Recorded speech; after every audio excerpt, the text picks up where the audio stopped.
Hello students, welcome to my YouTube channel. भारतर नदी विषयर पार्ट 3 को तुम मानकु बहुत बहुत स्वागत। उपद्वीपीय नदी समूह। उपद्वीपर मुख्य नदीगुड़िक यथा महानदी, गोदावरी, कृष्णा और कावेरी पूर्व दिगकु प्रवाहित होई बंगोपसागर रे पड़िछंती। ए समस्त नदीगुड़िक सेगुड़िकर मुहाण निकटरे त्रिकोण भूमिमान गठन करिसंती। पश्चिम घाट पर्वतमालारू पश्चिमाभिमुखी अनेक छोट छोट नदी बाहरिछंती। पश्चिमाभिमुखी नर्मदा और ताप्ती दुईटी मात्र बड़ नदी। नर्मदा नदी मध्य प्रदेशर अमरकंटक मालभूमि बाहरी अछि। यह एक ग्रस्त उपत्यका मध्य देई प्रवाहित हेउअछि। एहार दैर्घ्य प्राय 1312 किलोमीटर। नर्मदा नदी खूब उच्चरू तलकू प्रवाहित हेला बेले धुआंधार ठारे एक मनोरम जलप्रपात सृष्टि करिछि। नर्मदा नदीर अवबाहिका अंचल महाराष्ट्र, गुजरात एवं मध्य प्रदेश राज्यर केतेक अंचल विस्तृत। ताप्ती नदी मध्य प्रदेशर बेतुल जिला स्थित सातपुरा पर्वत श्रेणी उत्पत्ति लाभ करिअछि। एही नदी मध्य एक ग्रस्त उपत्यका मध्य देई नर्मदा नदी सह समांतराल भावरे प्रवाहित हेउछि। दैर्घ्ୟରେ एही नदी नर्मदा ठारू यथेष्ट छोट। पश्चिमाभिमुखी नदीगुड़िक मध्यरे साबरमती, माही एवं पेरियार आदि प्रधान। गोदावरी नदी। उपद्वीपीय नदीमानक मध्यरे गोदावरी दीर्घतम एवं भारतर द्वितीय बृहत्तम नदी। एही नदी महाराष्ट्रर नासिक जिला स्थित पश्चिम घाट पर्वतमालार पूर्वपट ढालुरू बाहरी अछि। गोदावरीर दैर्घ्य प्राय 1450 किलोमीटर। गोदावरी नदी बंगोपसागर रे पड़िअछि।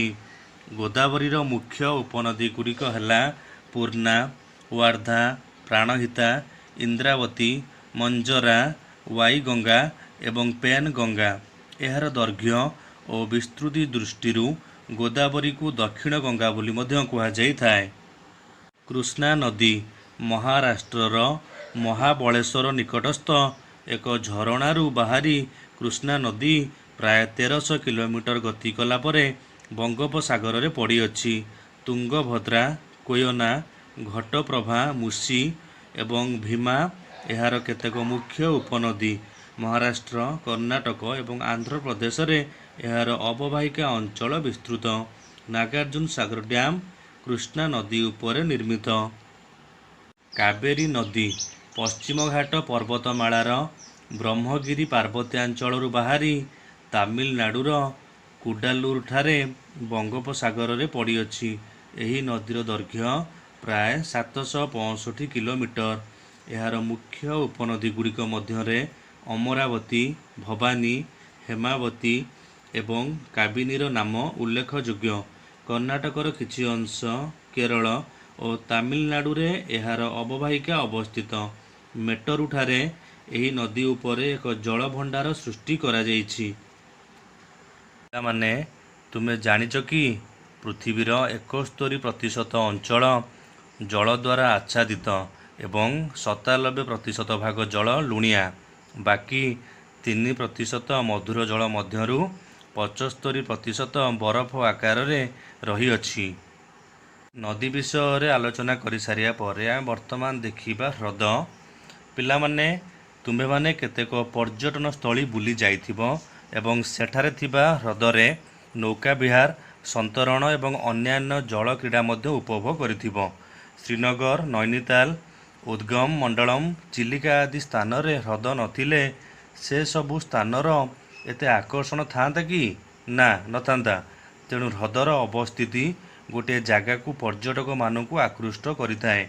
एहा व्यतीत मानव समाज पाई ह्रद गुड़िक विभिन्न भावरे उपकार रे आसे। भारत रे अनेक ह्रद अछि। एथिरु केतेक स्थायी एवं अर्धशुष्क अंचल रे अंतःस्थलीय नदी अवबाहिकार थिबा ह्रदरे केवल वर्षा दिने पानी रहे। ह्रदगुड़िक हिमबाह द्वारा प्रवाहित जल ପବନର କାର୍ଯ୍ୟ ବା ମନୁଷ୍ୟ ଦ୍ୱାରା ସୃଷ୍ଟି ହୋଇଥାଏ। ନଦୀ ବାଙ୍କ କାଳକ୍ରମେ ମୁଖ୍ୟ ନଦୀରୁ ଅଲଗା ହୋଇ ଅଶ୍ୱକ୍ଷୁରାକୃତି ହ୍ରଦ ସୃଷ୍ଟି କରିଥାଏ। ବାଲୁକା ବନ୍ଧ ଦ୍ୱାରା ସମୁଦ୍ର ଜଳ ସମୁଦ୍ରଠାରୁ ଅଲଗା ହୋଇ ଉପହ୍ରଦ ସୃଷ୍ଟି ହୁଏ। ଚିଲିକା, ପୁଲିକାଟ, କୋଲେରୁ ଏହିଭଳି କେତୋଟି ଉପହ୍ରଦ ଅନ୍ତଃସ୍ଥଳୀୟ ନଦୀ ଶଯ୍ୟାରେ ସୃଷ୍ଟ। ସମ୍ବର ହ୍ରଦ ଯାହାକି ଲୁଣିଆ, ଏହାର ଏକ ଉଦାହରଣ। ଏହାର ଜଳରୁ ଲୁଣ ମରାଯାଏ। ହ୍ରଦଗୁଡ଼ିକ ମନୁଷ୍ୟର ଅନେକ ଉପକାର କରିଥାନ୍ତି। ହ୍ରଦଗୁଡ଼ିକ ଜଳ ପ୍ରବାହର ନିୟନ୍ତ୍ରଣରେ ସାହାଯ୍ୟ କରିଥାନ୍ତି। ଅଧିକ ବୃଷ୍ଟିପାତ ସମୟରେ ଏହା ବୃଷ୍ଟିଜଳ ସଂଗ୍ରହ କରି ବନ୍ୟା ହେବାକୁ ଦିଏ ନାହିଁ। ଶୁଷ୍କ ଋତୁରେ କେନାଲ ମାଧ୍ୟମରେ ଜଳସେଚନରେ ସାହାଯ୍ୟ କରେ। ଜଳ ବିଦ୍ୟୁତ୍ ଶକ୍ତି ଉତ୍ପାଦନରେ ମଧ୍ୟ ସାହାଯ୍ୟ କରେ। ନିକଟବର୍ତ୍ତୀ ଅଞ୍ଚଳର ଜଳବାୟୁକୁ ସମଭାବାପନ୍ନ କରେ। ଜଳୀୟ ପରିସଂସ୍ଥା ସୃଷ୍ଟି କରେ। ପ୍ରାକୃତିକ ସୌନ୍ଦର୍ଯ୍ୟ ବୃଦ୍ଧି, ପର୍ଯ୍ୟଟନ ବିକାଶ ଏବଂ ଚିତ୍ତ ବିନୋଦନରେ ମଧ୍ୟ ସାହାଯ୍ୟ କରେ। ଅର୍ଥନୀତିରେ ନଦୀଗୁଡ଼ିକର ଭୂମିକା। ମାନବ ସଭ୍ୟତାର ଅଭ୍ୟୁଦୟ ବିକାଶରେ ନଦୀଗୁଡ଼ିକ ଅତ୍ୟନ୍ତ ଗୁରୁତ୍ୱପୂର୍ଣ୍ଣ ଭୂମିକା ନିର୍ବାହ କରିଛନ୍ତି। ନଦୀର ଜଳ ମନୁଷ୍ୟର ଏକ ମୌଳିକ ପ୍ରାକୃତିକ ସମ୍ବଳ, ଯଦ୍ୱାରା ମନୁଷ୍ୟର ଅନେକ ଆବଶ୍ୟକତା ପୂରଣ ହୋଇଥାଏ। ତେଣୁ ନଦୀ କୂଳରେ ପ୍ରଥମେ ଜନବସତି ଗଢ଼ି ଉଠିଥିଲା ଏବଂ ଆଜି ସେଗୁଡ଼ିକ ବିଶାଳ ନଗରୀରେ ପରିଣତ ହୋଇଛନ୍ତି। ତେଣୁ ନଦୀ ଉପତ୍ୟକାକୁ ସଭ୍ୟତାର ଏନ୍ତୁଡ଼ିଶାଳ ବୋଲି କୁହାଯାଏ। ନଦୀଗୁଡ଼ିକୁ ଜଳସେଚନ, ନୌ ପରିବହନ, ନୌକା ବିହାର, ନୌଚାଳନ, ଜଳ ବିଦ୍ୟୁତ୍ ଶକ୍ତି ଉତ୍ପାଦନ ଆଦି କାର୍ଯ୍ୟରେ ବ୍ୟବହାର କରାଯାଏ। ଭାରତ ଭଳି ଏକ କୃଷିପ୍ରଧାନ ଦେଶ ପାଇଁ ଗୁରୁତ୍ୱପୂର୍ଣ୍ଣ ଭୂମିକା ବହନ କରେ। ଜୀବିକାର୍ଜନର ଅନ୍ୟ ଏକ ପନ୍ଥା ଭାବେ ମତ୍ସ୍ୟ ଗ୍ରହଣ ଓ ଧାରଣ ଓ ଶିଳ୍ପାୟନ ପାଇଁ ମଧ୍ୟ ସାହାଯ୍ୟ କରେ। ନଦୀ ଜଳ ପ୍ରଦୂଷଣ, ଶିଳ୍ପାୟନ, ସହରୀକରଣ, କୃଷି ଉନ୍ନୟନ ଏବଂ ଗୃହ କାର୍ଯ୍ୟ ପାଇଁ ଜଳର ଆବଶ୍ୟକତା କ୍ରମାଗତ ଭାବେ ବୃଦ୍ଧି ପାଉଥିବା ଯୋଗୁଁ ନଦୀ ଜଳର ଗୁଣବତ୍ତାରେ ପ୍ରତିକୂଳ ପ୍ରଭାବ ପଡ଼ୁଅଛି। ଏହା ଫଳରେ ଅଧିକରୁ ଅଧିକ ଜଳ ନଦୀରୁ ନିଷ୍କାସିତ ହେଉଛି, ଯଦ୍ୱାରା ନଦୀରେ ଜଳ ପ୍ରବାହର ପରିମାଣ ହ୍ରାସ ପାଉଛି।